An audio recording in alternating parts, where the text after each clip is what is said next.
விண்ணையும் விண்மீன்களையும் மண்ணையும் மனித வர்க்கத்தையும் படைத்து பரிபாலிக்கக்கூடிய அல்லாஹ்விற்கே புகழ் அனைத்தும் உரியதாகும்.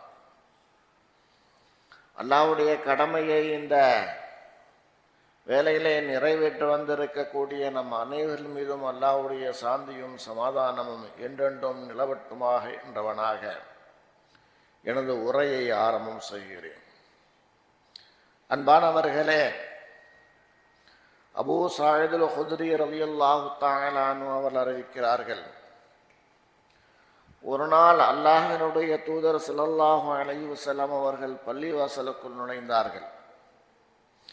அங்கே அன்சாரிகளில் ஒருவரான அபூ உமாமா என்று அழைக்கப்படுகின்ற அல்லாஹ்வின் தூதருடைய தோழர் அவர்கள் அமர்ந்திருப்பதை கண்டார்கள். உடனே நபி ஸல்லல்லாஹு அலைஹி வஸல்லம் அவர்கள் அந்த தோழரிடம், அபூ உமாமா, தொழுகை அல்லாத நேரத்திலே நீங்கள் பள்ளிவாசலிலே அமர்ந்திருக்கின்றீர்களே என்பதாக கேட்டார்கள். தொழுகை இல்லாத சந்தர்ப்பத்திலே அவர்கள் பள்ளிவாசலிலே அமர்ந்திருக்கின்றார்கள். அதற்குரிய காரணத்தை கேட்டபொழுது அவர்கள் கூறினார்கள், அல்லாஹ்வினுடைய தூதர் அவர்களே, எனக்கு ஏற்பட்டு இருக்கக்கூடிய கடன் பிரச்சனையினால் அதிகமாக கவலை இருக்கின்றது. அந்த கவலையிலே நான் ஆட்பட்டவனாக இந்த நேரத்திலே இந்த இடத்திலே அமர்ந்திருக்கின்றேன் என்பதாக கூறினார்கள். அப்போது ஸல்லல்லாஹு அலைஹி வஸல்லம் அவர்கள் கூறினார்கள், அபூ உமாமா, உமக்கு நான் சில துஆக்களை கற்றுத்தருகின்றேன். அந்த துஆக்களை மரணம் செய்த அல்லாஹ்விடத்திலே நீங்கள் கேட்டு வந்தீர்கள் என்றால் உங்களுடைய கவலையை அவன் போக்கிவிடுவான். அந்த துஆ என்னவென்றால், அல்லாஹும்ம இன்னி அஊது பிக மினல் ஹம்மி வல் ஹுஸ்னி வஅஊது பிக மினல் அஜ்ஸி வல் கஸலி வஅஊது பிக மினல் ஜுபனி வல் புஹலி வஅஊது பிக மின் கலபத்தித் தைனி வ கஹ்ரிர் ரிஜால். யா அல்லாஹ், உன்னிடத்திலே கவலையிலிருந்தும் இன்னும் இயலாமையிலிருந்தும் சோம்பலினாலும் இன்னும் கோழைத்தனம் மற்றும் கஞ்சத்தனம், அதிகமான கடன்கள் மிகைப்பது, பிற மனிதர்களுடைய ஆதிக்கம், இவைகளிலிருந்து யா அல்லாஹ் உன்னிடத்திலே நான் மன்னிப்பு தேடுகின்றேன் என்று பொருள்படக்கூடிய இந்த துஆவை ஓதினீர்கள் என்றால் உங்களுடைய கடன் தொகை, கடன் விடுபடும். உங்களிடத்திலிருந்து நீங்கள் கவலையற்றவர்களாக வாழலாம் என்றார்கள். இவ்வாறு செய்த அபூ உமாமா ரலியல்லாஹு தஆலா அன்ஹு அவர்கள் பிறகு கூறுகின்றார்கள், ஸல்லல்லாஹு அலைஹி வஸல்லம் அவர்கள் எனக்கு கற்றுக் கொடுத்த இந்த துஆக்களை நான் காலையிலும் மாலையிலும் ஓதி வந்தேன். அதிலிருந்து எனக்கு கடன் தொல்லையே இருக்கிறதில்ல, கவலைகள் நீங்கிவிட்டது என்பதாக கூறினார்கள். அன்பானவர்களே, இந்த உலகத்தில் பார்த்தோம் சொன்னா ஒரு மனிதனுக்கும் ஒரு முகபாவம் இருக்கின்றது. ஒருவருடைய முகத்தை போன்று மற்றொருவருடைய முகம் இருப்பது கிடையாது. அதுபோல நிறங்களால் மாறுபட்டவர்கள், ஒருவருடைய நிறத்தை போன்று மற்றொருவருடைய நிறம் இருக்காது. அதுபோல மொழியால் மாறுபட்டு இருக்கின்றார்கள், ஒருவருடைய மொழியை போன்று இன்னொருடைய மொழி இருக்காது.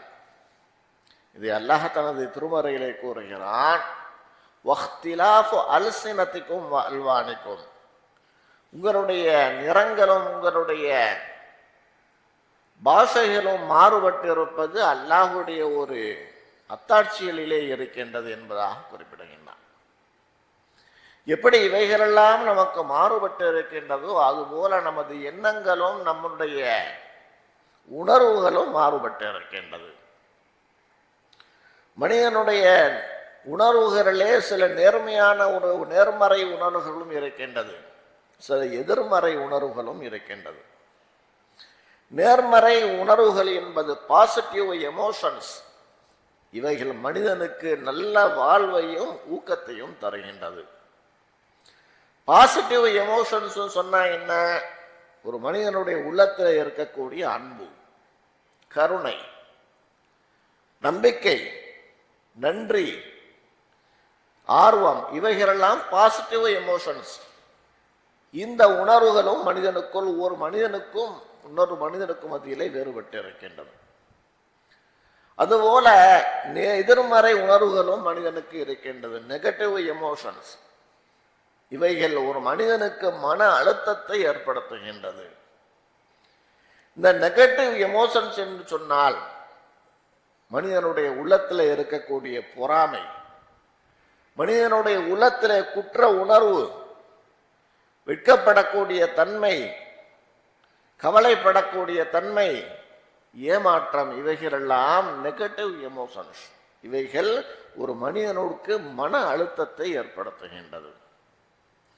இவைகளிலே மிகவும் மனிதனை ஆட்கொள்ளக்கூடிய ஒரு எமோஷன் எது என்று சொன்னால் கவலை.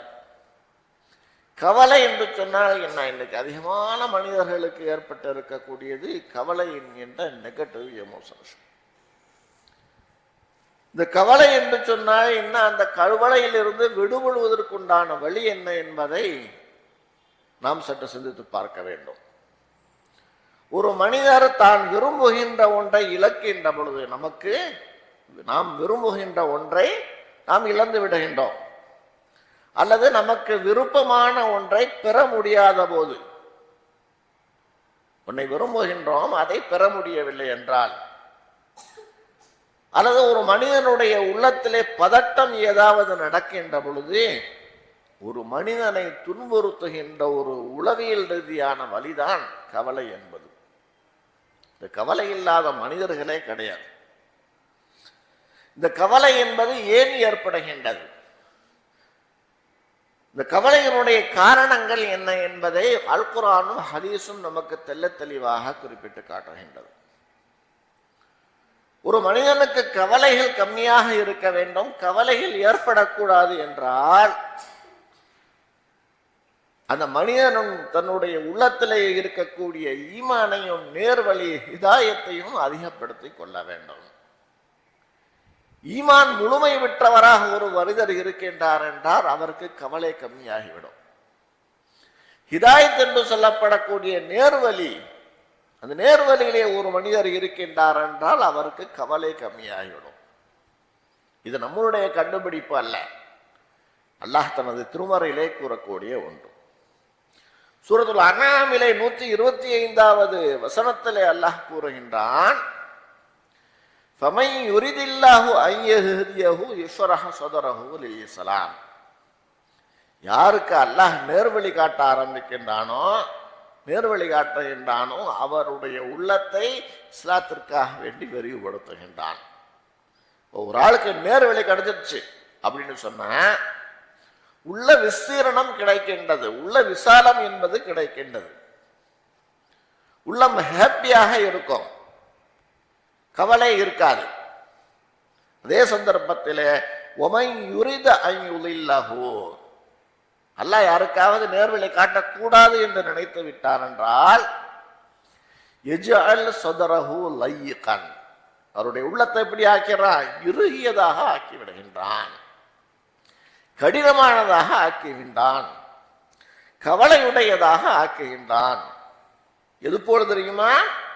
கஅன்னமா யஸ்அது மினஸ் ஸமா, வானத்திலிருந்து மேலேறி செல்லக்கூடியவனுடைய இதயம் எப்படி சுருங்குகின்றதோ அதுபோல நேர்வழி கிடைக்காத ஒரு மனிதருடைய உள்ளத்தை அல்லாஹ் கடினமானதாக, கவலை நிறைந்ததாக, துக்கமுடையதாக ஆக்குகின்றான் என்று அல்லாஹ் தனது திருமறையிலே கூறுகிறான். ஒரு மனிதன் பூமியிலிருந்து மேலேறி வானத்தின்பால் சென்றான் என்று சொன்னால், ஒரு ராக்கெட்ல போறான் அல்லது பிளைட்ல போறான், போகின்ற பொழுது மனிதனுடைய மனம், மனிதனுடைய உள்ளம் நெருக்கடிக்குள்ளாகும், ஒரு விதமான உணர்வு ஏற்படும்.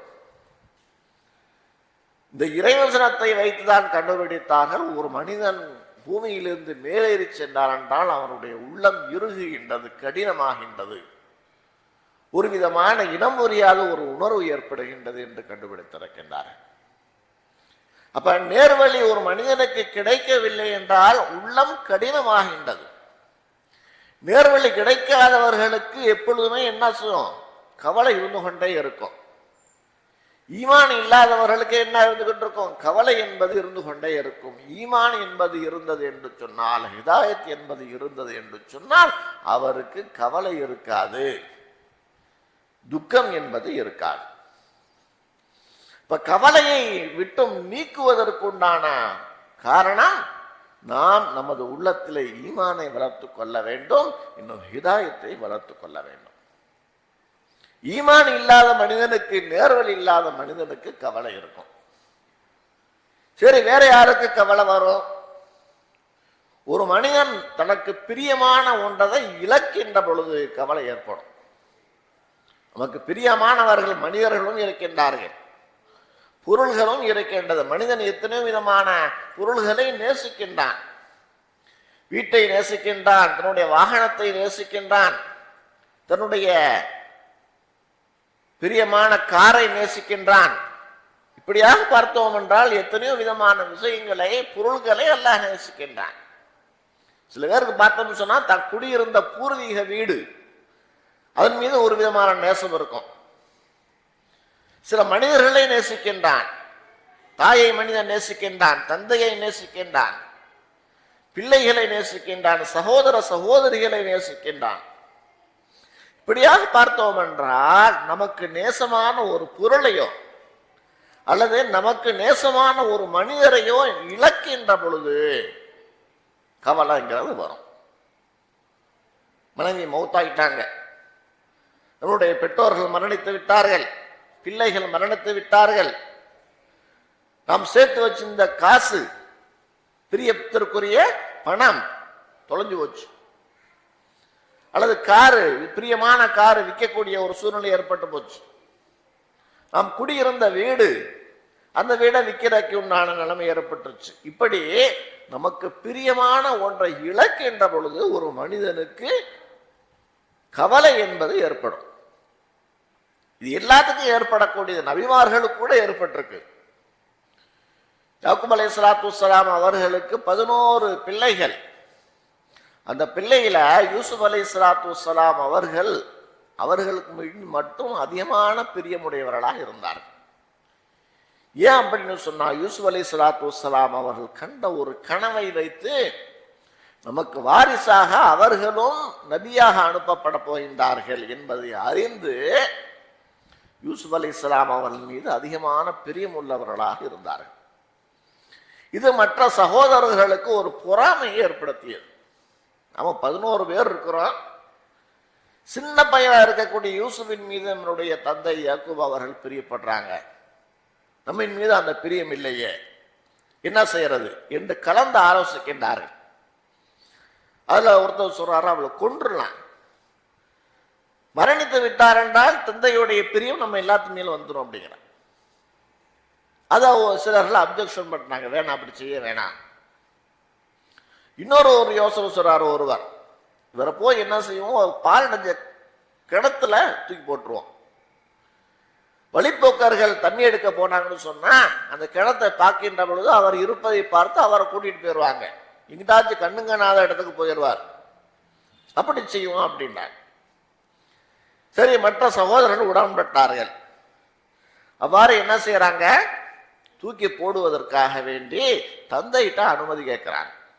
தந்தை அவர்களே, நாங்க சகோதரர்களா இருக்கிறாங்க, சின்ன பிள்ளையா இருக்கிறாங்க, யூசுப் அலைஹிஸ்ஸலாம், அவர் எங்களோட வந்து ஆடு மேய்க்கிறதுக்கு அனுப்பிச்சு விடுங்க, வந்து அங்க என்ன செய்வாரு, விளையாடுவாரு, நாங்க பார்த்துக்கிறோம் அப்படின்னவொன்னே யாக்கூப் அலைஹிஸ்ஸலாம் சொன்னாங்க, இன்னி லயஹ்ஸுனுனி அன் தذهبு பிஹி, நீங்க வர கூட்டு போனீங்கன்னு சொன்னா அது எனக்கு கவலையை உண்டு பண்ணும். ஏன் அப்படின்னு சொன்னா, வஅகாஃபு அன் யஅகுலஹு ذئب وانتم عنه غافلون, நீங்க வந்து அவரை மறந்து இருக்கும் போது அவரை சின்ன பிள்ளையா இருக்கிறனால நாய் தூக்கிட்டு போயிடுச்சுன்னு சொன்னா அதை நான் இழக்க வேண்டிய சூழ்நிலை ஏற்படும், அதனால எனக்கு நீங்க கூட்டு போறதுல கவலைப்படுறேன் அப்படின்னாங்க. அவரை இழக்கிறத எனக்கு கவலையா இருக்கு அப்படின்னாங்க. யாக்கூப் அலைஹிஸ்ஸலாத்து வஸ்ஸலாம் அவர்களை சமாதானப்படுத்தி என்ன செய்றாங்க, கூட்டிட்டு போனாங்க. அப்படிங்கிறது சூரா யூசுஃப்ல வரக்கூடிய மிகப்பெரிய ஒரு சம்பவம். இந்த இடத்துல ஏன் சொல்லி காட்டுறோம்னு சொன்னா, தனக்கு பிரியமான யூசுப் அலைஹிஸ்ஸலாத்து வஸ்ஸலாம் அவர்களை இழக்கின்ற பொழுது அவர்களுக்கு கவலை ஏற்படுவதாக சொல்லியிருக்கிறாங்க. இப்போ உன்னை இழக்கின்ற பொழுது நமக்கு என்ன செய்யுது? கவலை என்பது ஏற்படும். அதுபோல மூசா அலைஹிஸ்ஸலாத்து வஸ்ஸலாம் அவருடைய சம்பவம்.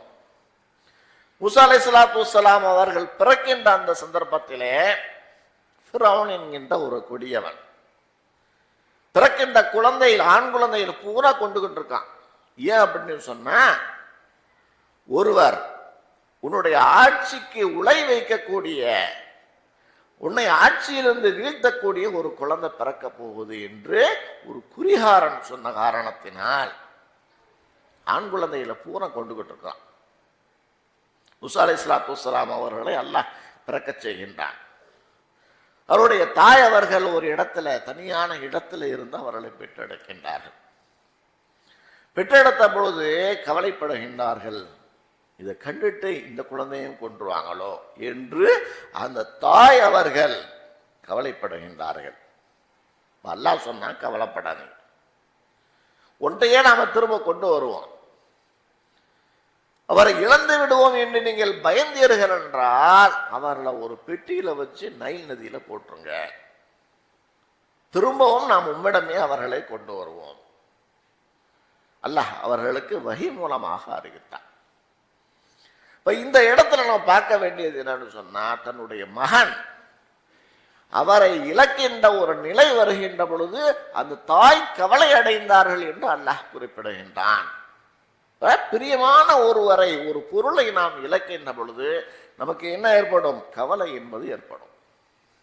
அதுபோல அடுத்தவர் நம்மை அவமானப்படுத்துகின்றார், அப்பொழுது கவலை என்பது ஏற்படும். ஸல்லல்லாஹு அலைஹி வஸல்லம் அவர்கள் நப்து அபித் பட்டம் கொடுக்கப்பட்ட பொழுது அந்த மக்கா காவிர்கள் அவர்களை சொன்னது என்னன்னு சொன்னா, யகூலுன இன்னா லதாரிகு ஆலிஹத்னா லிஷாயிரின் மஜ்னூன். ஸல்லல்லாஹு அலைஹி வஸல்லம் சொன்னா என்ன சொன்னாங்க? விக்கிரகங்களை வணங்காதீர்கள், அல்லாஹ் ஒருவனையே வணங்க வேண்டும் என்று அந்த மக்களிடத்தில் குறிப்பிட்ட பொழுது அந்த மக்கள் கேட்டது, இவர் ஒரு பைத்தியக்காரர், இவர் ஒரு கவிஞர், இவர் சொல்ல கேட்டுட்டு நாம் நமது கடவுளை, விக்கிரகங்களை வணங்குவதை விட்டுவிட முடியுமா? ஸல்லல்லாஹு அலைஹி வஸல்லம் அவர்கள் என்ன பட்டம் கொடுத்தாங்க? பைத்தியக்கார பட்டம் கொடுத்தாங்க. அவர் ஒரு ஷாயர், ஒரு கவிஞர் என்பதாக கூறினார்கள். இப்படியெல்லாம் அவமானப்படுத்தினார்கள் ஆரம்ப காலகட்டத்தில்.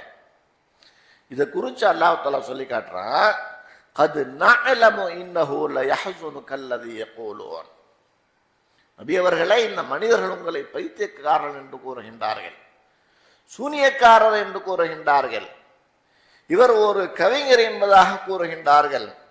இப்படியெல்லாம் அந்த மக்கள் உங்களை கூறுவது உங்களுக்கு கவலையை ஏற்படுத்துகின்றது என்பதை நாம் அறிகின்றோம். நமக்கு பிரியமான ஒருவர் நம்மளை அவமானப்படுத்துறாரு, நம்மளை என்ன செய்யறாரு? கேலி பண்றாரு. அந்த நேரத்தில் நமக்கு மகிழ்ச்சியா ஏற்படும்? நிச்சயமாக ஏற்படாது. துக்கம் ஏற்படும், கவலை என்பது ஏற்படும். ஆக ஒரு சில மனிதர்களால் நான் அவமானப்படுத்தப்படுகின்ற பொழுது, கேலி செய்யப்படுகின்ற பொழுது ஒரு மனிதனுக்கு கவலை ஏற்படும். அடுத்தாவல பார்த்தோம்னு சொன்னா, உடல் ரீதியான கஷ்டம் ஏற்படுகின்ற பொழுது கவலை என்பது ஏற்படும். ஒரு காய்ச்சல் வந்துருச்சு, தலைவலி வந்துருச்சு, அல்லது உடல்ல ஏதாவது காயம் ஏற்பட்டு விட்டது, அப்படிப்பட்ட அந்த வேதனையின் போது என்ன செய்யும்? என்ன ஏற்படும்? கவலை என்பது ஏற்படும். மரியம் அலைஹிஸ்ஸலாத்து வஸ்ஸலாம் அவர்களுக்கு அல்லாஹ் தஆலா ஆண் துணை இல்லாமல் ஒரு குழந்தையை கொடுத்தான். ஒரு யார்? ஈசா அலைஹிஸ்ஸலாத்து வஸ்ஸலாம் அவர்கள். அந்த சம்பவத்திற்கு முன்பாக மலக்குமார்கள் அவர்களிடத்தில் வந்து சொல்றாங்க, உங்களுக்கு நாங்கள் குழந்தையை கொடுக்க போகின்றோம். மரியம் அலைஹிஸ்ஸலாம் கேட்குறாங்க, இன்னும் எந்த விதமான ஒரு ஆணும் தீண்டியது இல்லை, எனக்கு எப்படி குழந்தை கிடைக்கும்? சொல்றாங்க, உங்களை ஒரு உலகத்துக்கு அத்தாட்சி ஆக்க போறான், அல்லாஹ்வினால் ஆண் துணை இல்லாமல் குழந்தையை கொடுக்க முடியும் என்பதை நிரூபிக்க போகின்றான், உனக்கு ஆண் குழந்தை கிடைக்க போகுது என்று கூறியவுடன் அல்லாஹுடைய அந்த ரூஹை ஊதப்பட்டு அங்கே அவர்கள் கர்ப்பம் தரிக்கின்றார்கள். இந்த கர்ப்பவாதியாக மக்களிடத்திலே செல்லுகின்ற பொழுது அவர்கள் தூற்றுகின்றார்கள். உங்களுக்கு முன்னால் இருந்தவர்களெல்லாம் இந்த மாதிரி ஒரு காரியத்தை செய்யலையே, திருமணம் முடிக்காம இப்படிப்பட்ட ஒரு நிலையில நிற்கிறியே, தூற்றுகின்றார்கள், கவலைப்படுறாங்க. கவலைப்பட்டுக்கிட்டு இருக்கும் போதே சில நாட்களிலே அவர்களுக்கு பிரசவ வலி வந்து விடுகின்றது. அவர்களை அல்லாஹ் தஆலா ஒரு இடத்திற்கு செல்லுமாறு கூறுகின்றான். அந்த இடத்திற்கு சென்றவுடன் அவர்கள் குழந்தையை பெற்றெடுக்கின்றார்கள். அந்த குழந்தையுடைய பெற்றெடுக்கின்ற பொழுது அந்த வலி, அந்த வேதனை, அந்த வேதனையின் மூலமாக அவர்களுக்கு கவலை ஏற்பட்டது என்பதை அல்லாஹ் தனது திருமறையிலே பல இடங்களிலே சொல்லி காட்டுகின்றான். அந்த வேதனையின் போது நாம் அவர்களை கூறினோம், ஃபனாதாஹா மின் தஹ்திஹா அல்லா தஹ்சனி, கவலைப்படாதீங்க, கவலைப்படாதீங்கன்னு அல்லாஹ் சொன்னதாக அல்லாஹ் தனது திருமறையிலே குறிப்பிடுகின்றான். இது போன்ற வேதனைகள் நமக்கு ஏற்படுகின்ற பொழுது, உடல் ரீதியான வேதனைகள் ஏற்படுகின்ற பொழுது ஒரு மனிதனுக்கு கவலை என்பது ஏற்படும். அதுபோல பயத்தின் மூலமாக கவலை ஏற்படும். புதிதாக ஒரு வேலையை தொடங்குறோம், ஒரு இடத்துல இருந்து இன்னொரு வேலைக்கு, புதிய வேலைக்கு செல்றோம், பயம் என்பது, கவலை என்பது ஏற்படும். ஒரு நாட்டிலிருந்து இன்னொரு நாட்டுக்கு போறோம், கவலை என்பது ஏற்படும். புதிய மனிதர்கள்ட்ட பேசுறதுக்காண்டி போறோம், ஒரு அதிகாரிட்ட பேசுறதுக்காண்டி போறோம், கவலை என்பது ஏற்படும். ஆக கவலை என்பது புதிய மனிதர்களை, புதிய இடங்களை, புதிய தேசத்திற்கு செல்லுகின்ற பொழுது ஏற்படும். இது அல்லாஹ் தஆலா தனது திருமறையிலே கூறுகின்றான். அதுபோல ஒன்று தவறுகின்ற பொழுது கவலை என்பது ஏற்படும். ஒன்று தவறுகின்ற பொழுது கவலை என்பது ஏற்படும். விளையாட்டில் விளையாடக்கூடியவர்களை பார்ப்போம். கிரிக்கெட் விளையாடுறாங்க, நல்லா விளையாண்டு இருக்காரு, ஒரு வீரர் அவுட் ஆயிடுறாரு. அப்ப என்ன செய்வாரு? கவலைப்படுவார். நல்லா விளையாண்டுகிட்டு இருந்த ஒரு சதம் எடுக்க போறோம், இந்த நேரத்தில் அவுட் ஆயிட்டோமே அப்படின்னு என்ன செய்வாரு? கவலையினால் தலையை தொங்க போட்டவராக வெளியே திரும்பி வருவார். அதுபோல ஃபுட்பாலை பார்க்கிறோம், ஒரு கோல் அடிக்கிறது மிஸ் ஆயிடுச்சு, அந்த வீரரை என்ன செய்வாரு? கோல் அடிக்க முடியாம போச்சு, கவலைப்படுவார். இதுபோல ஒன்று தவறுகின்ற பொழுது, ஒன்றை செய்ய நாம் தவறி விடுகின்ற பொழுது கவலை என்பது ஏற்படும். அதுபோல மரணத்தின் போது கவலை என்பது ஏற்படும். மரண தருவாயில ஒரு மனிதர் இருக்கின்றார் என்றால் அந்த நேரத்திலே அந்த மனிதனுக்கு கவலை ஏற்படும். லா இலாஹ இல்லல்லாஹ் என்ற கலிமாவோடு ஒரு மனிதன் மரணித்து விட்டான் என்றால் அந்த மனிதனுக்கு சொர்க்கம் நரகம் காட்டப்படுகின்றது. நல்லவராக இருந்தால் சொர்க்கம் காட்டப்படுகின்றது, தீயவராக இருந்தால் நரகம் காட்டப்படுகின்றது. அந்த நேரத்திலே தான் ஒரு நரகவாதியாக ஆகப் போகின்றோம் என்று இறை நிராகரிப்பாளர்களுக்கு காட்டப்படுகின்ற பொழுது கவலை என்பது ஏற்படும். இப்படியாக பார்த்தோம் என்றால் பல நேரங்களிலே, பல சந்தர்ப்பங்களிலே கவலை என்பது ஏற்படும். கவலை என்பது ஒரு மனிதனுக்கு அல்லாஹ் தஆலா ஏற்படுத்தி இருக்கக்கூடிய ஒரு விதமான உணர்வு. இந்த கவலை ஏற்படுகின்ற பொழுது அந்த கவலையை நீக்குவதற்கு மனிதர்கள் இன்னைக்கு என்ன செய்யறாங்க? சிலர்களை பார்த்தோம்னு சொன்னா மது அருந்துகின்றார்கள். மது அருந்ததுனால கவலை போயிடும் அப்படின்னு என்ன சரி, கவலை வந்துருச்சுனாக்க உடனே எங்க போயிடுறது? டாஸ்மார்க்கு போயிடும். அங்கு மதுவை அருந்தி விட்டார்கள் என்று சொன்னால் கவலை விடுபட்டு விடும் என்கின்ற ஒரு தவறான ஒரு அடிப்படையிலே எண்ணத்திலே அவ்வாறு செய்கின்றார்கள். சிலர்களை பார்த்தோம்னு சொன்னா கவலை ஏற்படுச்சு சொன்னா புகைப்பிடிக்கின்றார்கள். புகைப்பிடித்து புண்பட்ட மனதை புகையை விட்டு ஆற்ற வேண்டும் என்று என்ன செய்யறாங்க? புகையை விட்டு இந்த கவலை, புகைப்பிடித்தோம் என்றால் கவலை போயிடும் அப்படின்னு நினைக்கிறாங்க. இன்னும் சிலர்களை எடுத்தோம் என்று சொன்னால் கவலையினால் போதைப் பொருள்களை பயன்படுத்த ஆரம்பிக்கின்றார்கள் கவலையை நீக்கிறதுக்கு.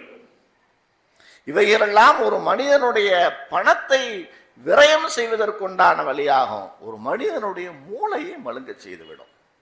இவைகள் மூலமாக கவலை போகுமான்னு சொன்னா நிச்சயமா போகாது.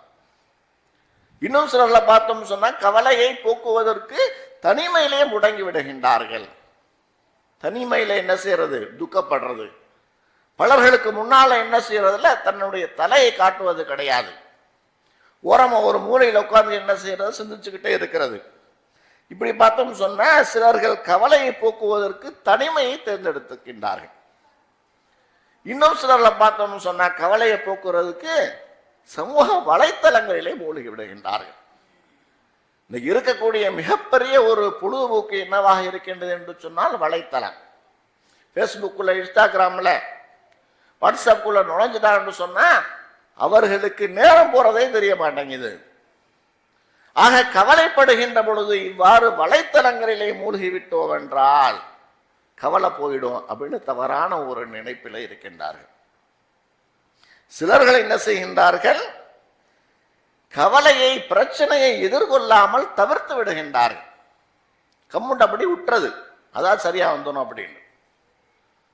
இன்னும் சிலர்களை எடுத்துக்கொண்டோம் என்றால் கோபத்தை வெளிப்படுத்துவார்கள்.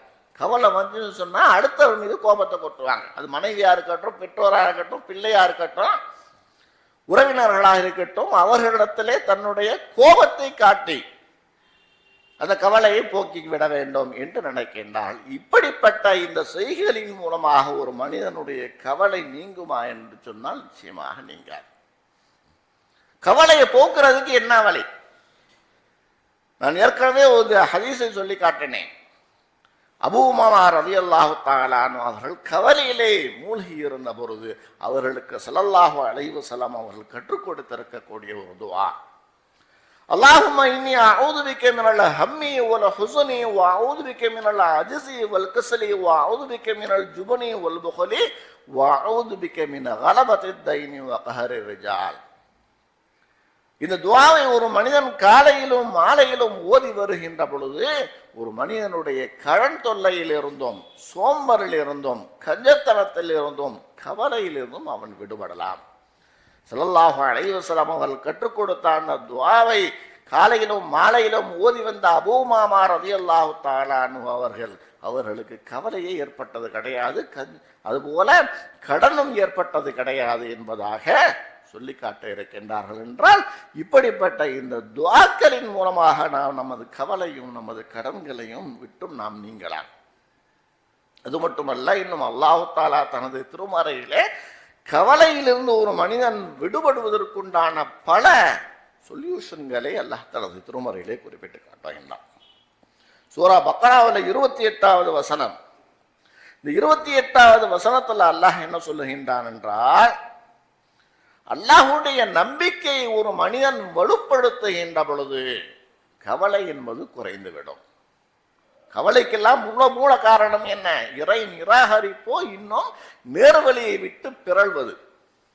இந்த ரெண்டும் இருந்து சொன்னா ஒரு மனிதனுக்கு நேர்வழியை விட்டு என்ன செய்யறாரு? பின்தங்கி விடுகின்றார் என்றால், நேர்வழி கிடைக்கலைன்னு சொன்னா அவருடைய உள்ளம் பூரா கவலையாத்தான் இருக்கும். அதுபோல ஈமான் இல்ல, ஈமான் இல்லாதவர்களுக்கு போறான் அல்லது ஈமானிலே குறைவு ஏற்படுகின்றது என்று சொன்னால் அந்த மனிதனுக்கு கவலை இருந்து கொண்டே இருக்கும். ஆதம் அலைஹிஸ்ஸலாத்து வஸ்ஸலாம் அவர்களும் ஹவ்வா அலைஹிஸ்ஸலாத்து வஸ்ஸலாம் அவர்களும் இந்த பூமிக்கு இறக்கப்பட்ட பொழுது அவர்களை பார்த்து அல்லாஹ் கூறிய ஒன்று, ஃபமனித்தபஅ ஹுதாய ஃபலா யதில்லு வலா யஷ்கா. யார் எனது நேர்வழியை பின்பற்றுகின்றார்களோ, இஸ்லாத்தை பின்பற்றுகின்றார்களோ அவர்கள் வழி தவற மாட்டார்கள், இன்னும் அவர்கள் துர்பாக்கியவான்களாக ஆக மாட்டார்கள்.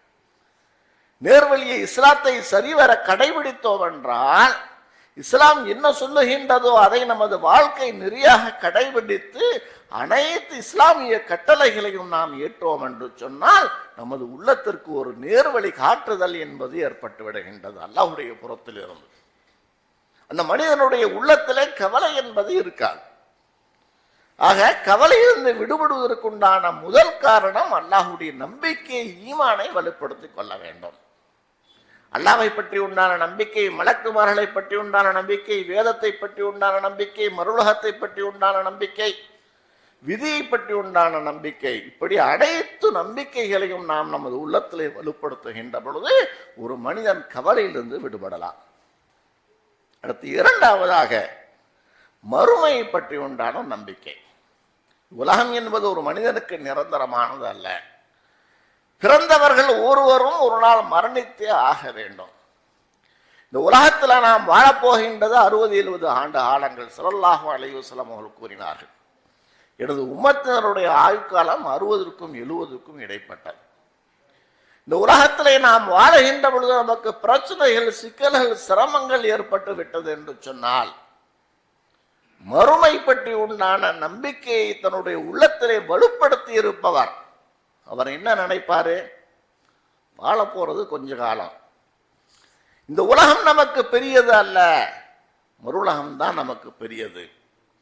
அதனால் இந்த உலகத்தில் ஏற்படக்கூடிய இதை நினைத்து நாம் கவலைப்பட்டு கொண்டிராமல் மறுஉலகத்திலே நல்ல நிரந்தரமான ஒரு வாழ்வை சிறப்பிற்குரியதாக ஆக்குவதற்குண்டான வேலைகளை நாம் செய்ய வேண்டும் என்று நினைப்பார். ஆனால் மறுஉலகத்தினுடைய நம்பிக்கை ஒரு ஆளுக்கு இல்லை. இந்த உலகம்தான் எல்லாமே அப்படின்னு நினைச்சுக்கிட்டு இருக்காரு ஒரு இறை நிராகரிப்பாளர். அவருக்கு தான் அதிகமான கவலைகள் இருக்கும். ஏன்னு சொன்னா அவருக்கு உலகம்தான் எல்லாமே அப்படிதான் நினைச்சுக்கிட்டு இருக்கிறாரு.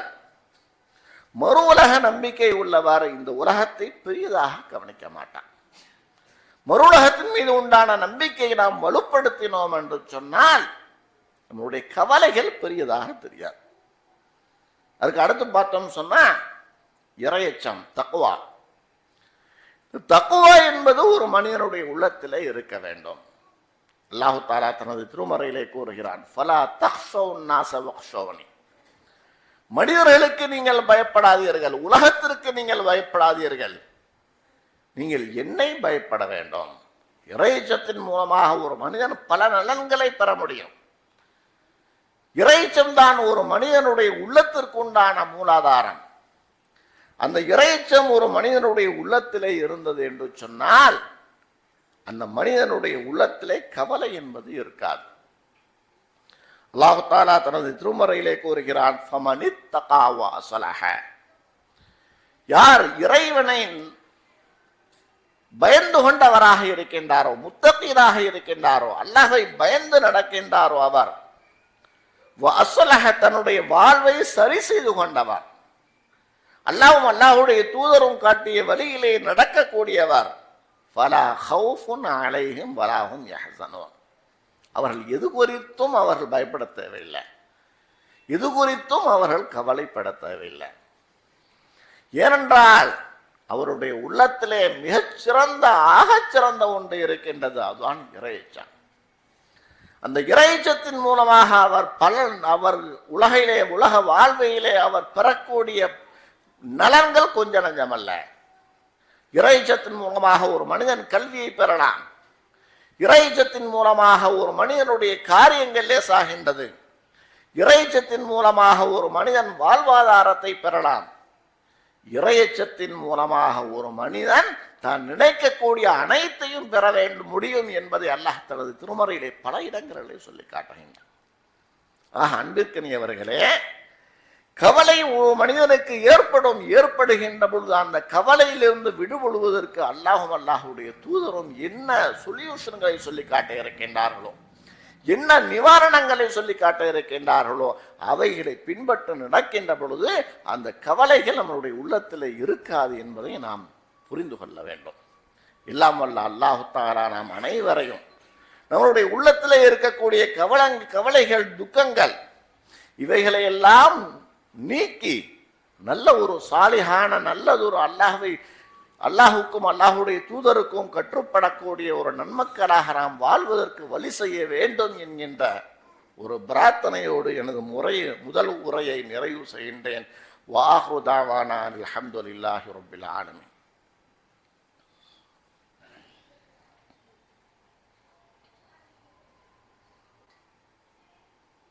அல்ஹம்துலில்லாஹ்.